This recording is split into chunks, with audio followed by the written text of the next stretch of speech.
はい、どうもこんにちは、マーブラックです。本日はですね、車に詳しくない方や燃費が悪い車に乗っている方、はたまた少しでも燃費を上げたい人なんかに必見の動画となりますので、ぜひ最後までご覧いただければと思います。今時の車でも使えるものはいっぱいありますので、ぜひとも参考にしていただければなと思います。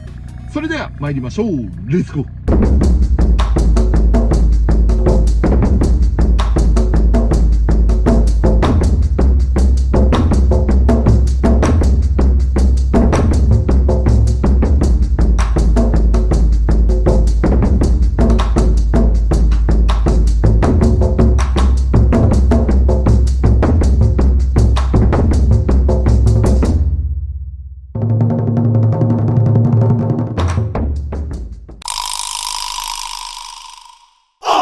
はい、ということで早速お話ししたいと思うんですけれども、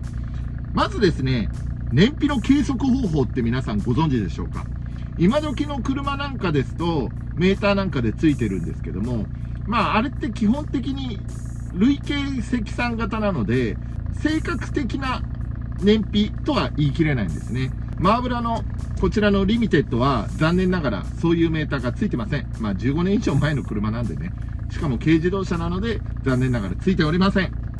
ということで、一番シンプルな計測方法は、一度オドメーターをゼロにして、そしてガソリンを満タンに入れます。その後に一通り走ります。走った後にまたガソリンを満タンしていただいて、入れた数量から走った走行距離を割るとリッターあたりの走行距離が出ますので、そちらが一番シンプルな方法なのかなと思います。そちらでね、計測してみて、ぜひ自分の車が何キロ走ってるのかっていうのなんかを計算していただければと思います。そしてですね、燃費の悪化してしまう理由なんですけれども、これ大きく言うと抵抗によって悪化してしまうんですね。なので一つ目は駆動抵抗。これはざっくり言えばタイヤとかですね。はい。そういうのなんかで、タイヤには転がり抵抗というものがありますので、そちらが抵抗になってしまって、燃費が悪化するという風になってます。続いて、エンジン抵抗です。これは私の造語なんですけども、エンジンオイルなんかがね、硬いエンジンオイルとかなったりしますと、エンジンオイルというのは劣化してきてしまうと、金属同士が擦り合ってエンジンっていうのは動いてますので、金属抵抗が増えてしまって、エンジンが壊れるなり、燃費が悪化するなり、そういう諸々の機能低下が出てきてしまうというものがございます。そして、重量抵抗ですね。重量抵抗は、マーブラが乗っているのも含めまして、この車の重量ですね。重量なんかが乗っかってしまいますと、どうしても前に進めようという力が弱まってしまいますので、隣に M さんなんかが乗ってしまいますと、さらに燃費が悪化してしまうということになってしまいます。そして最後に空気抵抗です。こちらはね、マーブラが乗ってるワゴン R なんかは箱型の車両となってますので、なおにね、風の抵抗を受けやすいです。こちらはもうボディが大きくて、箱型になればなるほど燃費が非常に悪化してしまうというものがあります。主にこの4点の抵抗によって燃費が悪化してしまうということなんですね。そういうことで、この抵抗をできるだけ減らせば燃費が低下するというような形になりますので、そちらをですね、これから細かくお話ししていきたいと思います。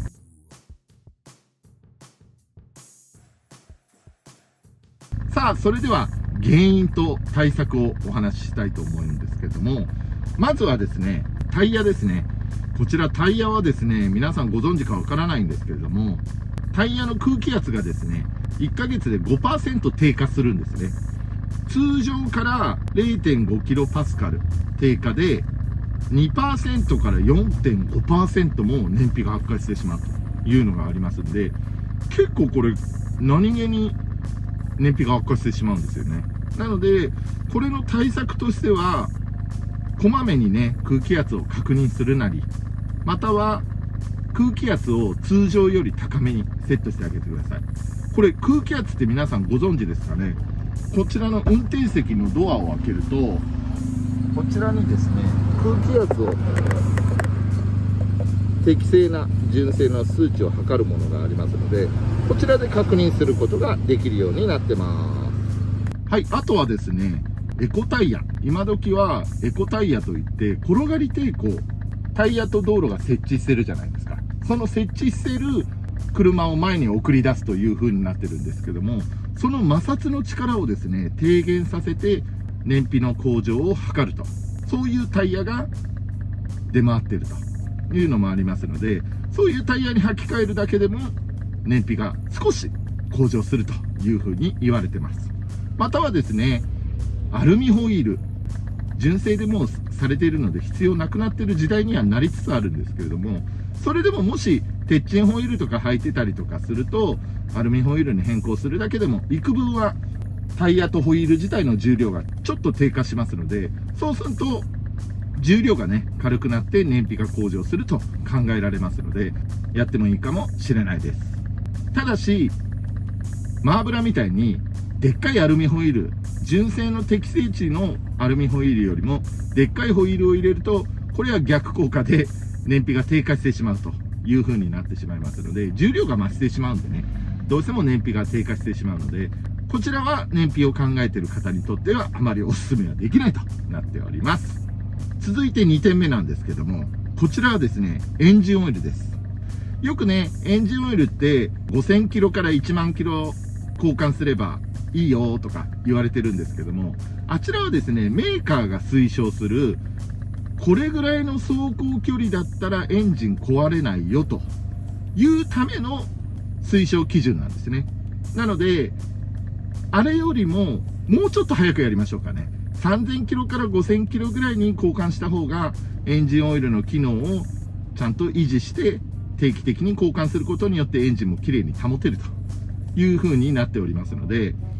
メーカーさんの方はやはり新車を買ってもらわないと儲けが出ませんので、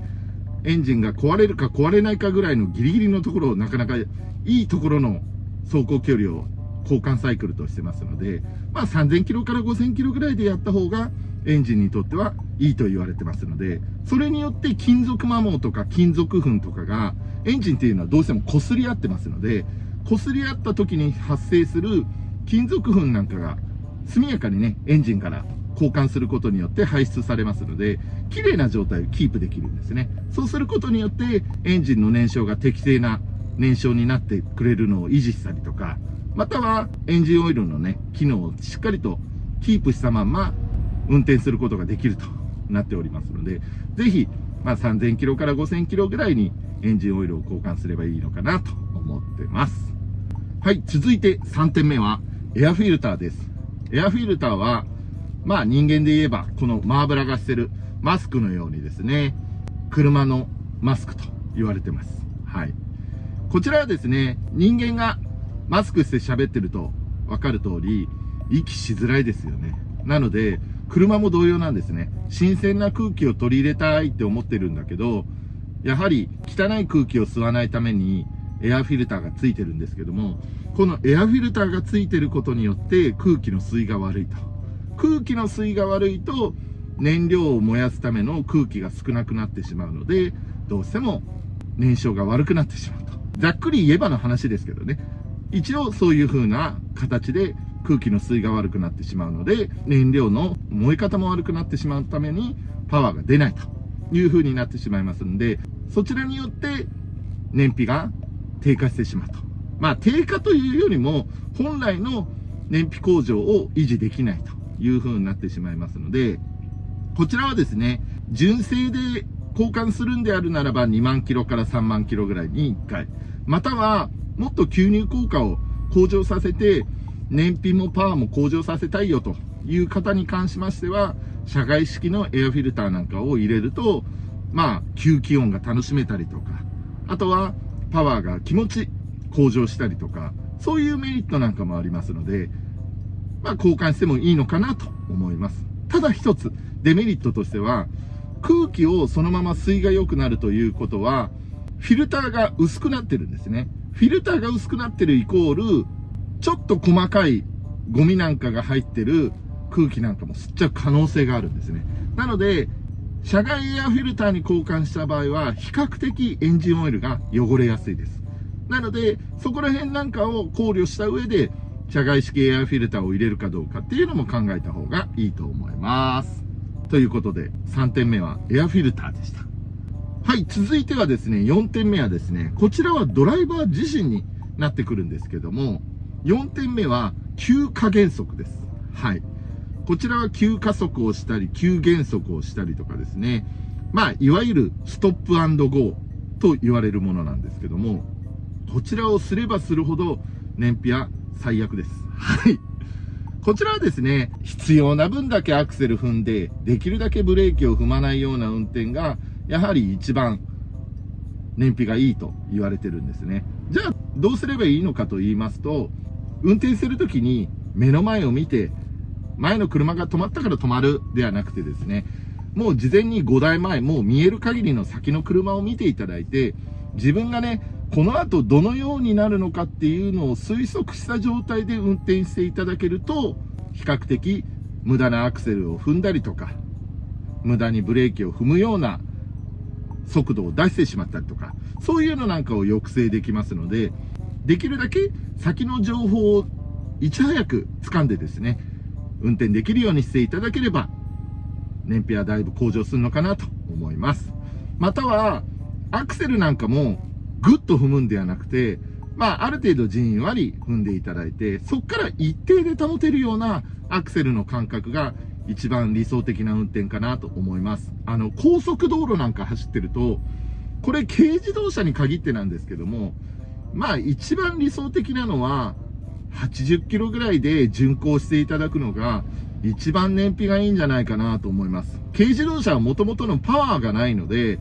なおさらね、100キロとか出しちゃうと、エンジンの回転数が結構高いんですね。そうなってくると、アクセル一定であったとしても、やはり100キロとか出してると回転数が高いので、燃料を多く噴射してしまうというものがありますので、だいたい80キロぐらいで走っていただけると、比較的高速道路での燃費がいいと、燃費の数値になってくるんではないかなと思います。ということで4点目は急加減速でした。続いて5点目なんですけども、5点目はですね、こちらは荷物となっております。こちらマーブラの車両はですね、やはり燃費を気にするのと同時に、やはり車内はできるだけ整然とさせたいなというのがありまして、荷物何も載せてません、基本的に。M さんが買い物とか行くときにですね、コストコのバッグをでっかいのとか乗っけたりとかするんですけども、基本的にはそれが乗っかってるぐらいで、あとは無駄な荷物は載せないようにしてます。はい。マーブラの車両なんかはカスタムとかしちゃってるんで、しかもマーブラがやってるから、いつどこで止まるかも分かったもんじゃないので、まあ本当は工具を乗せたいんですけども、やはり燃費が悪化してしまうというのがありますので、まああとはやっぱ見栄えですよね。そういうのがありますので、マーブラはもう車両には荷物は何も載せないようにして、燃費を向上させるような感じになってます。ただし、マーブラの車両はそれでも街乗りが6キロから7キロぐらいの燃費となってます。はい。非常に燃費が悪い状態となってます。ということで、5点目は荷物でした。はい、ということで6点目なんですけども、6点目はですね、こちらはエアコンとなっております。エアコンに関しましては、こちらは賛否両論分かれるんですけども、エアコンつけっぱなしの方がいいよっていう人もいれば、いやいやエアコンは切った方がいいよっていう人も二手に分かれます。はい。ただ、こちらはですね、燃費というところに着手したんであるならば、私は冬場はエアコンスイッチを切った方がいいと思います。こちらはですね、要はエアコンの動力源はコンプレッサーとなってるんですけども、こちらのコンプレッサーを動かすと、大体ですね、コンプレッサーを、エアコンスイッチを入れないで走ってるよりも、燃費がですね、12% 悪化するというデータが出ちゃってるんですね。12% って結構でかいですよね。なので、マーブラは基本的に外気導入で、内気循環だと助手席の方から足の匂いとかを吸ってしまって、エアコンが臭くなってしまいますので、なので、基本的には外気導入です。そして冬場なんかに関しては、エアコンスイッチを切って、ヒーターはエンジンの熱を使ってるので、エアコンは使わないんですね。なので、エンジン熱を使って暖房を使ってるというふうにやっております。中にはね、車内が曇っちゃうんじゃないのっていう人もいるんですけれども、こちらはですね、外気導入にしていただいて、冬場の空気って乾燥してるじゃないですか。なので、外気のあったかい空気にさせられても、外気を導入していれば、乾燥した空気のままで入ってきますので、車内曇ることないんですよ。なので、外気導入をマーブラは常にしてるというような形になってます。はい。なので、夏場は、エアコンをね、クーラーをつけたいので、どうしても冷媒を使うためには、エアコンスイッチをオンにして、燃費悪化しちゃうんですけども、冷やすためにね、コンプレッサーを動かさなければならないんですけれども、冬場に関しては、エンジンの熱を利用できますので、エアコンスイッチをオフにして、そして、ヒーターでね、中を暖かくした方がいいんじゃないかなと、マーブラは思って、常日頃からそのような感じでやっております。あとはですね、別の意見なんかで、エアコンのクーラーガスって動かさないとダメになっちゃうよとかっていう意見も聞くんですけども、マーブラはですね、大体、月に1回とか1週間に1回ぐらい、たまにエアコンのスイッチ入れてます。クーラーガスをね、循環させて、傷まないようにって言ったら語弊があるかもしれないですけども、少しは使うような形でやって、基本的にはエアコンスイッチを冬場はオフな状態にしているようにしてます。ということで、6点目はエアコンでした。7点目はですね、アイドリングです。アイドリングはね、本当にやはりエンジンかけてるだけで進んではいないので、燃費からしてみたら悪いですね。はい。ただ、最近の車なんかはアイドリングストップとかついてるんですけども、こちらのアイドリングストップがついてない機能の車なんかでやりますと、確かに燃費は抑えられるんですよ。もちろんエンジンが止まるから。なので、燃費は確かに向上するかもしれないんですけども、本当にごくわずかです。ただし、これ、アイドリングストップをやったから燃費向上するよと思いがちなんですけども、アイドリングストップ機能がついてない車両にアイドリングストップを、例えば信号待ちなんかでやってしまったりとかすると、バッテリーに負担がすごいかかるんですよ。なので、最悪バッテリー上がっちゃったりとか、そういう負担が出てきますんで、昔の会社の上司でいたんですよ。信号待ちのたんびにエンジンを毎回切る人がいて、この人何やってんだろうって思って聞いてみたら、燃費を向上させるためだと言ってて、いやいや、本当目先の欲に駆られてて、先々のこと何も考えてないんだなっていう方がいらっしゃってびっくりしたんですけども、バッテリーに負担がとてもかかってしまいますので、アイドリング機能がついてない車両に関しては、アイドリングストップはやめた方がいいと思います。ただし、こういう風に待機してる時なんかでエンジンかけっぱなしっていうのを抑えるというのなんかはエンジン切った方がいいと思いますので、そうするだけでもアイドリングが多い人に関しては燃費がマシになってくるんじゃないのかなと思いますので、ちょっとそこら辺なんかを意識してみるといいと思います。ということで、7点目はアイドリングでした。さあ、続いて8点目なんですけども、こちらは渋滞を避けるです。はい。渋滞を避けて運転をすることは、やはり常に動いてますので、比較的燃費がいいんじゃないかなと、マーブラは思います。先ほど言ったストップ&ゴーですね。止まったり走ったり、止まったり走ったりを繰り返してしまうと、やはり燃費が悪くなってしまいますんで、いくら渋滞を避けるためといえども、裏道を通った時に、一時停止や信号機がある交差点を走ってしまう。または、対向車との行き違いが困難なところを行ってしまいますと、止まったり走ったりがやはり繰り返されてしまいますので、果たして燃費に良くなるのかなって思うと疑問なところも出てきますので、できるだけストップ&ゴーが少ないところの抜け道っていうのを探すと、比較的燃費が向上するんではないかなと思いますので、そこら辺なんかを意識して裏道を通るようにしてみるといいと思います。ということで、8点目は渋滞を避けるでした。そしてラスト9点目なんですけども、こちらはですね、スピードですね。先ほどもちょこっと話したんですけども、高速道路なんかで80キロなんかで一定で走った方がいいよと言ったんですけども、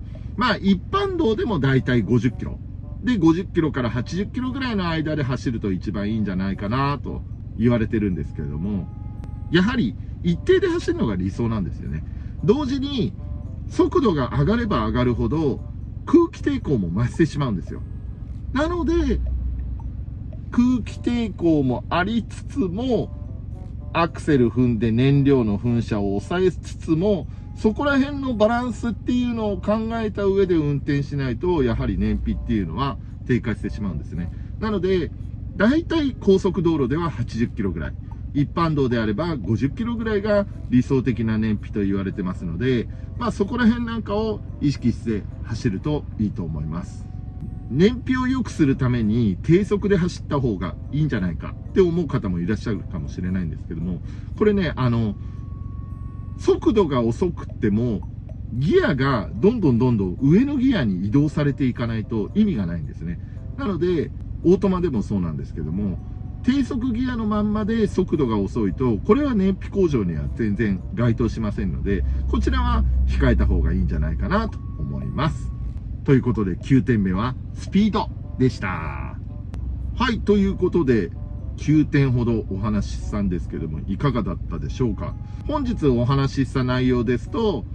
車に詳しくない人でも誰でもできるような内容となってますし、マーブラが乗ってるような15年ぐらい前のね、古い車でも燃費に貢献できるような内容となっておりますので、ぜひね、参考になったんであればお試しいただければいいかなと思います。またですね、古い車とかじゃなくてもプリウスとか今時の車でもやることによって燃費が改善されたりとかありますので、ぜひぜひお試しいただければなと思います。マーブラの車両は本当に燃費が悪いので、少しでもね、燃費を向上させたいんですけども、やはりね、それをやってで、だいたい6キロから7キロとかそれぐらいなので、マーブラあんまり遠出をしないんですよ。だから遠出をしないとやはり相対的なストップ&ゴーが多いので、だから燃費がさらに悪化してしまうっていうのはあるのかなと思うんで、泣く泣く走ってます。なので、燃料はいつになってもレギュラーのまんまで走っております。はい。ということで、最後までご視聴いただき誠にありがとうございます。高評価やコメントや共有などね、していただけると嬉しい限りでございます。また、他の動画が気になる方はチャンネル登録をしていただいて、新たな動画をまた見たいなと思った方に関しましては、ベルの通知をオンにしていただければ、マーブラックの不定期な動画の配信が通知でお知らせになりますので、ぜひともチャンネル登録と通知の方もよろしくお願いします。ということで、マーブラじゃんけんをやりたいと思いますので、皆さん、片手の準備はよろしいですか？それでは参りましょう。マーブラじゃんけん、じゃんけんぽい！ということで、マーブラはグーでございました。マーブラに勝った方は、もしかしたらお金を拾うかもしれませんので、速やかに交番に届けましょう。残念ながらマーブラに負けてしまった方は、タンスの角に足をぶつけないように気をつけてください。それではまたお会いしましょう。さよなら。